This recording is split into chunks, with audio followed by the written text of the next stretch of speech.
Welcome to Novatech. If you enjoy this type of content, then subscribe and hit the bell icon so you never miss out on any of our latest and greatest uploads.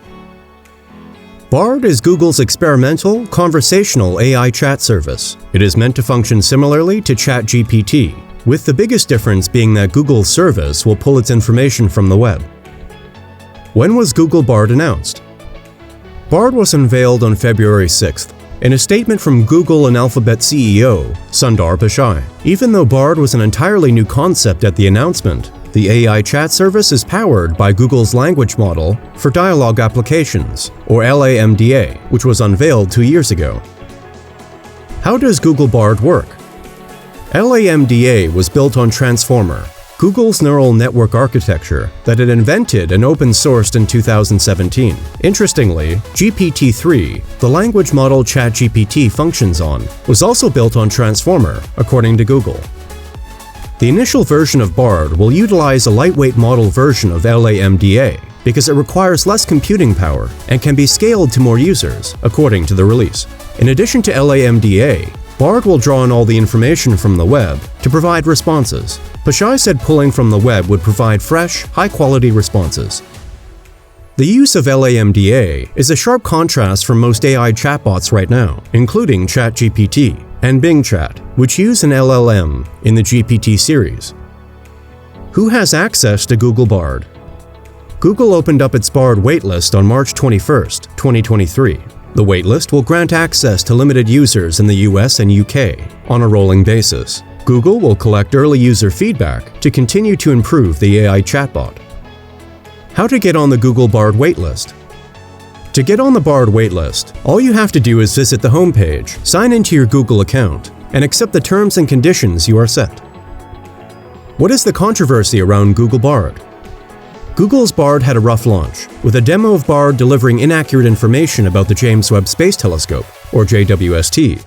To launch the AI service, Google tweeted a demo of the AI chat service in which the prompt read, "What new discoveries from the James Webb Space Telescope can I tell my 9-year-old son about?"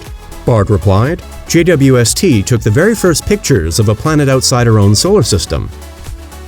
People quickly noticed that the output response was factually incorrect. As a ZDNet reporter, Stephanie Condon, reports, the first photo of an exoplanet was taken in 2004 by the European Southern Observatory's VLT, or Very Large Telescope.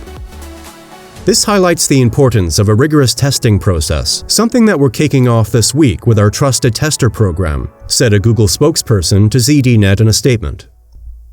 Before BARD was released, Google's LaMDA came under fire as well. As ZDNet's Tiernan Ray reports, shortly after LaMDA's publication, former Google engineer Blake Lemoine released a document in which he shared that LaMDA might be sentient. This controversy faded after Google denied the sentience and put Lemoine on a paid administrative leave before letting him go from the company. Why did Google decide to unveil Google BARD right now? ChatGPT has been a hit since its release. In less than a week after launching, ChatGPT had more than 1 million users. According to analysis by Swiss bank UBS, ChatGPT is the fastest-growing app of all time. Because of this success, other tech companies including Google are trying to get into the space while it's hot. Within the same week, Google unveiled BARD. Microsoft unveiled a new AI-improved Bing, which runs on a next-generation OpenAI large language model customized specifically for search. What other AI services does Google have? Google has developed other AI services that have yet to be released to the public. The tech giant typically treads lightly when it comes to AI products and doesn't release them until it's confident in a product's performance. For example, Google has developed an AI image generator, Imagen, which could be a great alternative to OpenAI's DALL-E when released. Google also has an AI music generator, MusicLM, which Google says it has no plans to release at this point. In a recent paper discussing MusicLM, Google recognizes the risk that these kinds of models could pose to the misappropriation of creative content and inherent biases present in the training that could affect cultures underrepresented in the training, as well as fears over cultural appropriation.